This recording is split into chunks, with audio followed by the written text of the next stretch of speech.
Pfizer suggests a third dose of its COVID vaccine strongly boosts protection from the dangerous Delta variant. Here to answer your questions, Dr. Daniel Koritzkis, Chief of Infectious Diseases at Brigham and Women's Hospital. Good to see you, Dr. Koritzkis. Busy week. Good to see you, Ben and Shana. All right, so this data comes straight from the company. What are you learning from it?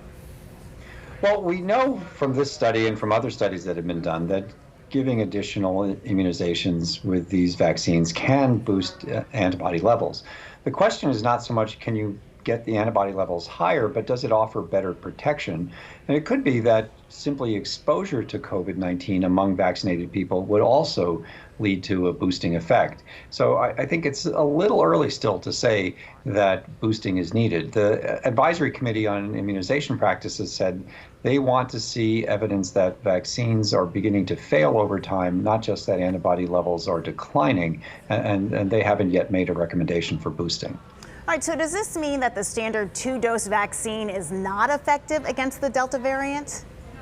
Oh, not at all. I mean, there are good data that were published just last week from England showing that, at least in the case of the Pfizer vaccine, which is what they studied, that there was protection that was every bit as good against Delta as against the Alpha variant, which had previously been circulating in England. I think it's a bit confusing now to know whether what we're seeing is that Delta is more infectious, that antibodies are beginning to decline from the people who got vaccinated 6 months ago, or a combination of the two. So what about the other two vaccines out there, Moderna and Johnson & Johnson, which we certainly don't hear that much about? Are we getting enough protection against Delta from those shots?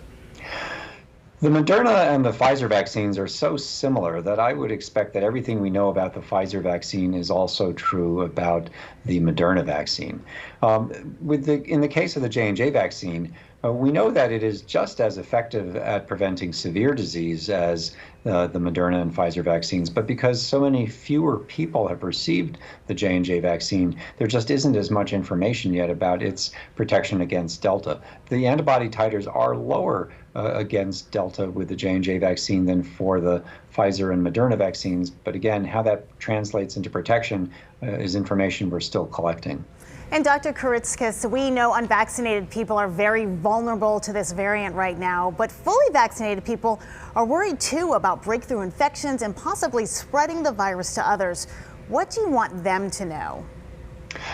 A couple of things. First of all, if you live in one of the counties or parts of the state that have been identified by the CDC as having high transmission rates among vaccinated people, you should consider using a mask again when you're going to be indoors, particularly in crowded settings and in settings where there are lots of unvaccinated people. Second, if you have vulnerable people at home, unvaccinated people, or particularly children or immunocompromised people at home, you should take precautions to avoid situations where you may come in contact with unvaccinated people who might be infected, or even vaccinated infected people, in order not to bring the infection home.